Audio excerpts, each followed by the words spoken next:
નમસ્કાર દર્શક મિત્રો, આપનું હાર્દિક સ્વાગત છે બ્રેકિંગ ન્યૂઝમાં. આપ જોઈ રહ્યા છો ગુજરાત ન્યૂઝ 24.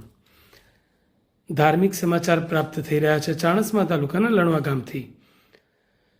ચાણસ્મા તાલુકાના લણવા ગામે ભીમનાથ મહાદેવનો પુનઃ પ્રાણ પ્રતિષ્ઠા મહોત્સવ યોજવામાં આવ્યો હતો.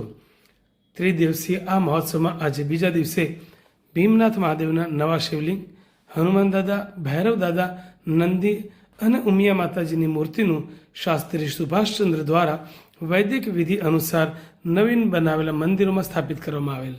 વૈદિક વિધિમાં જોડાયેલા અનેક બ્રાહ્મણો દ્વારા યજમાનોના હાથે આ મૂર્તિઓની સ્થાપના કરવામાં આવી હતી. દરેક ગર્ભગૃહ પર શિખરોની પણ સ્થાપના કરવામાં આવી છે.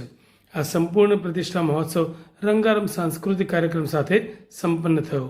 આ કાર્યક્રમમાં મુખ્ય યજમાન તરીકે મનન મણિભાઈ પટેલ, એપોલો પરિવાર મહેસાણા, માજી કેબિનેટ મંત્રી અરવિંદભાઈ પટેલ લણવાના, ઉદ્યોગપતિ અજીતભાઈ પટેલ જેવા મહાનુભાવોએ ઉપસ્થિત રહી દર્શનનો લાભ લીધો હતો.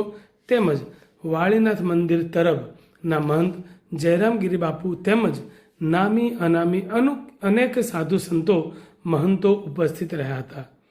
ત્રિદિવસીય આ મહોત્સવમાં જુદા જુદા દાતાઓ દ્વારા બપોરનું ભોજન પ્રસાદ અને પૂર્ણાહુતિના છેલ્લા દિવસે પણ ભોજન પ્રસાદની વ્યવસ્થા કરવામાં આવી હતી. ભીમનાથ મહાદેવ જીર્ણોદ્ધાર કમિટી દ્વારા આ કાર્યક્રમમાં સહભાગી થનાર તમામ દાતાઓ તેમજ ધર્મપ્રેમી જનતાઓનો આભાર માનવામાં આવ્યો હતો.